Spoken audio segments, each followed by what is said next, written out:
도덕경 25장 뒤섞여 있으면서 이루는 것이 있는데 하늘과 땅보다 앞선다. 있는 듯 없는 듯하다. 이어지고 이어진다. 두루 나아가지만 힘들어하지 않는다. 가히 천하의 의미가 될 만하다. 나는 그것의 이름을 알지 못한다. 글자로 써서 말하자니 도이다. 일부러 일삼아 이름 지어 부르자니 큽니다. 일부러 일삼아 이름 지어 불러 크다는 것은 나아가지만 자신을 지키지 않기 때문이다. 나아가지만 자신을 지키지 않는다는 것은 두루 나아가 이르지 않는 바가 없다는 말이다. 두루 나아가 이르지 않는 바가 없다는 것은 나아가 이른 바에 휩쓸리지 않는다는 말이다. 그러므로 도도 크고 하늘도 크고 땅도 크고 임금 또한 큰 것이다. 천하에 네 가지 큰 것이 있는데 임금이 그 하나이다. 사람은 땅을 따르고 땅은 하늘을 따르며 하늘은 도를 따르고 도는 저절로 그러한 바를 따른다. 왕필주 도는 뒤섞여 있다. 따라서 그 형상이나 상태, 양식이나 양태, 모양이나 형편, 겉모양이나 밑바탕 등을 알아차릴 수 없다. 그런데 만물이 그것을 말미암아 이루어진다. 따라서 뒤섞여 있으면서 이룬다 라고 일컬은 것이다. 도는 뒤섞여 있으면서 이룬다. 따라서 누구의 아들인지 알지 못하는 것이다. 따라서 하늘과 땅보다 앞선다고 일컬은 것이다. 있는 듯 없는 듯 하다는 말은 형체가 없다는 뜻이다. 따라서 도는 짝할 만한 대상이 없다. 도는 만물을 되돌아가게 하고 자라나게 하며 마치게 하고 시작되게 하지만 그 한결같음을 잃지 않는다. 두루 나아간다는 말은 이르지 않는 데가 없다는 뜻이다. 위태롭지 않다는 말은 만물을 살아가게 하면서도 그 큰 형상을 온전하게 유지한다는 뜻이다. 따라서 가히 천하의 의미가 들 만하다 라고 일컬은 것이다. 무릇 이름으로써 그 형상 또는 대상을 규정한다. 그러나 도는 뒤섞여 있으면서 만물을 이룬다. 다시 말하면 도는 이름 지어 붙일 수 있는 형상이 없다. 따라서 이름 지어 붙임으로써 그 형상을 규정할 수 없다. 따라서 그것의 이름을 알지 못한다 라고 일컬은 것이다. 무릇 이름으로써 형상 또는 대상을 규정한다. 예를 들어 그것을 글자로 써서 도라고 말하거나 일부러 일삼아 이름 지어 도라고 부른다. 그런데 그것은 사물과 같은 형상이 없다는 점을 전제한 것이고 만물이 그것을 만미하지 않는 바가 없다는 점을 전제한 것이다.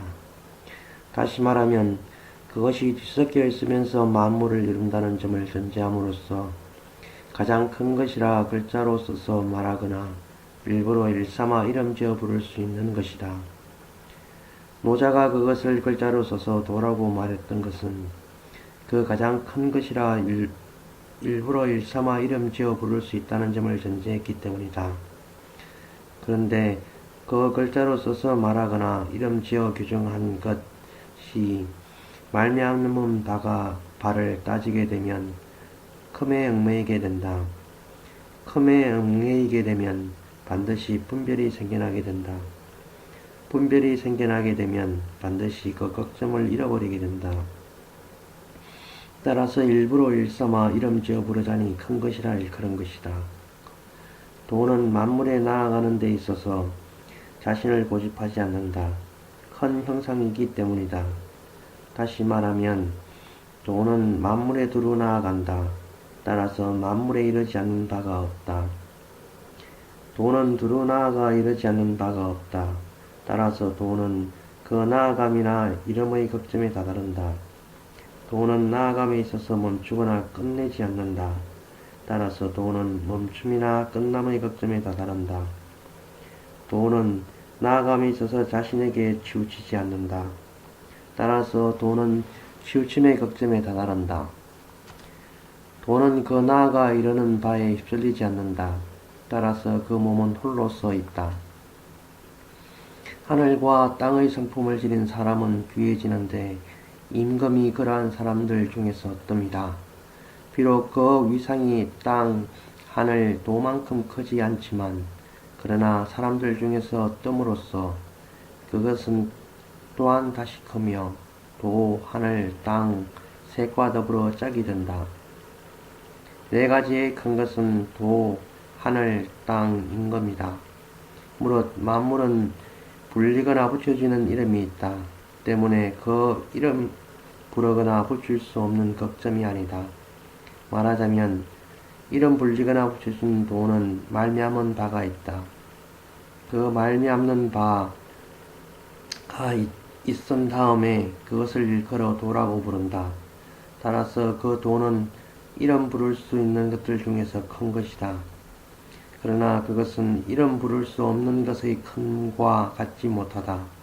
왜냐하면 이름 부를 수 있는 것은 이름 붙일 수 없기 때문이다.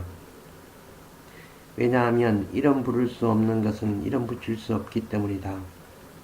도, 하늘, 땅, 임금은 모두 이름 부를 수 없는 것에 속한다. 사람은 땅을 거스르지 않아야 이내 그 본성을 온전히 실현하게 된다. 따라서 사람은 땅을 본받는다.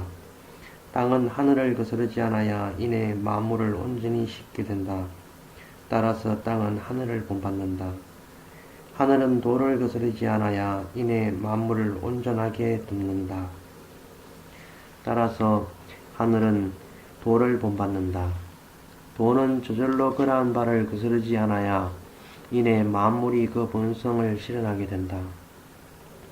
다시 말하면 도가 저절로 그러한 바를 따른다는 것은 만물이 모나면 그 모남에 따르고 만물이 둥글면 그 둥금에 따른다는 것으로서 만물이 저절로 그러한 바를 거스르지 않는다는 것이다. 저절로 그러하다는 것은 그 형상이나 속성을 살펴보거나 알아차릴 수 없어서 이름 지어 부를 수 없다는 것이며 그 움직임이나 일삼음에 있어서 멈춤이나 끝남이 없다는 것이다. 일부러 일삼은 삶을 쓰지 않음에 미치지 못한다. 땅의 형상과 신령스러움은 하늘의 형상과 신령스러움에 미치지 못한다. 하늘의 형상과 신령스러움은 형상 없음에 미치지 못한다. 말미암은 바가 있는 것은 말미암은 바가 없는 것에 미치지 못한다. 따라서 옮아가며 서로 본받는 것이다. 도는 저절로 그러한 바를 따른다. 하늘은 따라서 도를 거울로 삼는다. 하늘은 도를 따른다. 따라서 땅은 하늘을 법칙으로 삼는다. 땅은 하늘을 따른다. 따라서 사람은 땅을 모범으로 삼는다. 그렇게 옮아가면서 서로가 서로를 근본으로 삼는 이유는 그 하나가 근원이기 때문이다.